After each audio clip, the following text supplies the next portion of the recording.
All right, International Relations Minister Ronald Lamola has ended his working visit to Washington, D.C. During his visit, Lamola emphasized the importance of the dynamic and evolving relationship between South Africa and the United States. He also shared views on the historic May 2024 elections and the GNU, among other things.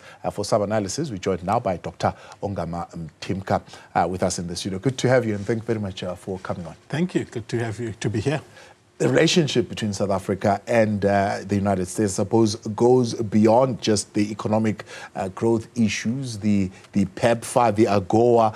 This particular cooperation, of course, is a representation of what happens in the global South at large. Yes, it is. So South Africa re-entered the global stage pursuant of two objectives.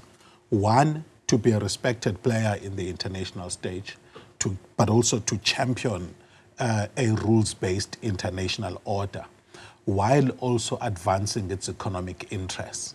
As a result of that, it's always wanted to maintain this position of being, of pursuing relationships of solidarity with the developing and emerging countries, while at the same time retaining trade with Western Europe and the US, as well as with China.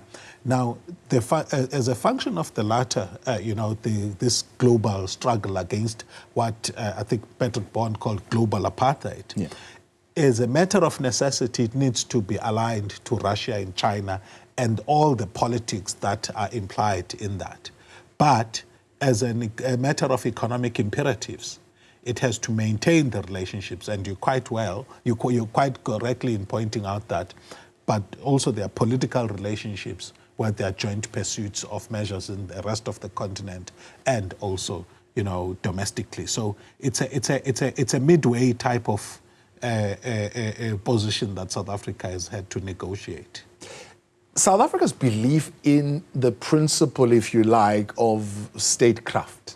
A principle of making sure that we recognize everybody, we listen to diverse perspective and respect sovereignty and so on and so forth. It's something that I suppose the United States might say it practices, but not to the degree that South Africa is practicing it. Did that bring, for example, South Africa and Joe Biden on a conflict or colliding kind of street, if you want? Yeah, we know that, especially in the sixth administration, during the time of Minister Naledi Pandor as well as President Cyril Ramaphosa, that South Africa, because it played that role, first of all, it responded in a sort of neutral to pro-Russian approach to Russia-Ukraine, and then took Israel to court in a strongly pro-Palestinian stance.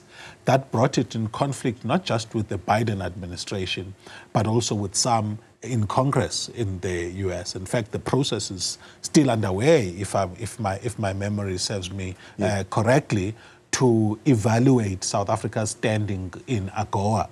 And yes, indeed, these parties have come very close together as an attempt to respond to, those agitations for South Africa as role to be. But also remember there was that Simon's Town allegation that the U.S. made, that we were not just, in fact, that's what triggered the submission at Congress, that we were not just disagreeing with the U.S., but we were aiding its opponents, as per the letter that was written. Yeah. Is the government of national unity really important to America? I mean, are they looking at it in any particular way? And does South Africa need to justify its position, the ANC in particular, in taking this decision? Whether it's by chance or by proactive money pursuit, the GNU does help Washington because the ANC has incorporated in the GNU a democratic alliance whose views have been very clear. And in fact, both parties had, to some degree, toned down on their strongest points of disagreement. So in some ways, the GNU does help, but these parties have already said in their statement that they will retain the positions that they hold internationally. But it's been interesting to note how they speak with a much more coherent voice. So far, we've seen that relationship being tested on China with John Steenhuisen responding, and recently with Lamola. And I think that Lamola is negotiating things in such a way that, for example, he acknowledges he comes closer, in fact, to acknowledging some of the gripes that Washington has about the Middle East crisis. Right. Interesting questions being put to him in one of the conversation. I mean, the question of United States talking about boycotting South Africa, especially when AGOA, some others saying South Africa's talk also of Israeli companies de-investing in South Africa and so on and so forth. It seems to be a question that a lot of Americans want to understand. What is South Africa's position on that? Look, relationships beyond country borders are both political and economic. It's not surprising. I mean, we were talking about offline with my book, where I was interviewing somebody who raises money, you know, in international fora, who were saying, look, we were busy with a deal, an economic deal in South Africa at the time that South Africa took the case to the ICJ. And immediately we lost out on a $10 million investment that was pending. I cannot say which institution this was, sure, but the point I'm making is that international relations are political, economic, and the pursuits of wealth and power are pursued in tandem, if you like, as per theorists in international political economy. But is South Africa in a position where they could demand, for example, on a country like the United States to take action? You know, because they're saying action needs to be taken by member states of countries across the globe to put the necessary pressure on a state like Israel to stop what is currently going on there. Yeah, so the challenge with the international stage, again, is that it's an anarchical state of affairs. As a result of that, notwithstanding the great advances that have been made in terms of a rules-based international order, international protocol, international law, in the final analysis, it's power dynamics that get to determine, you know, outcomes at the international stage.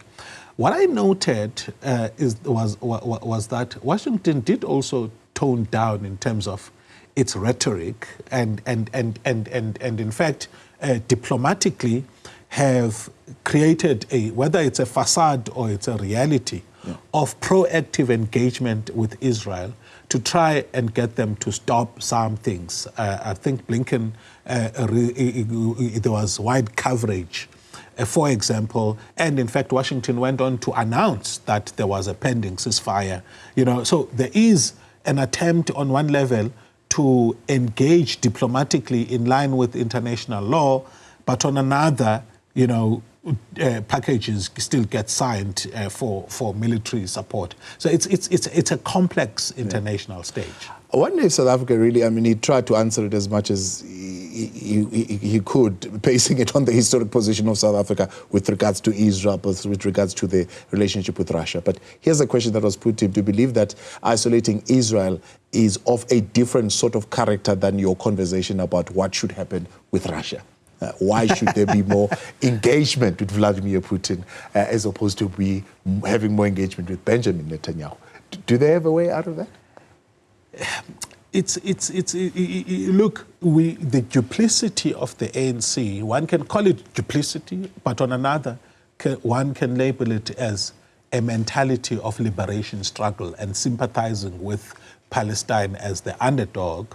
And in fact, in terms of their interpretation of recent history, Israel is advancing a settler colonial project, which as a country that has survived, that they cannot just let go. So to that extent, you know, the ANC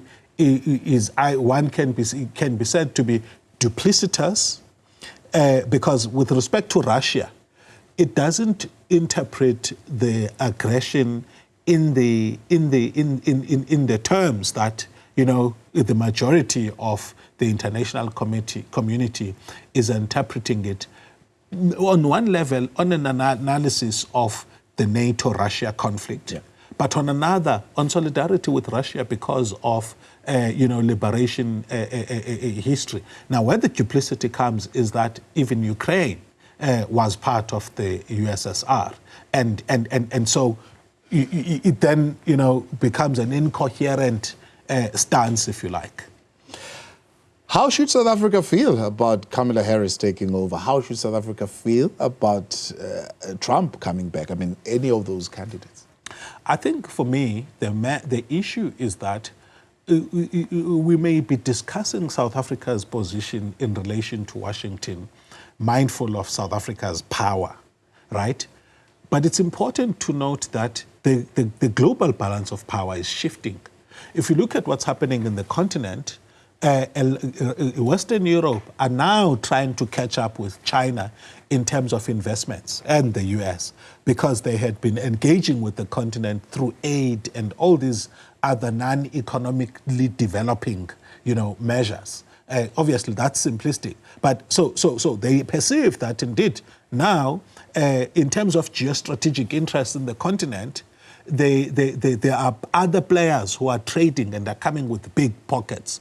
So it doesn't help to think that because from a bilateral point of view, Washington is more powerful than South Africa, it automatically means that they should have a stronger hand in terms of, compelling South Africa to do its bidding.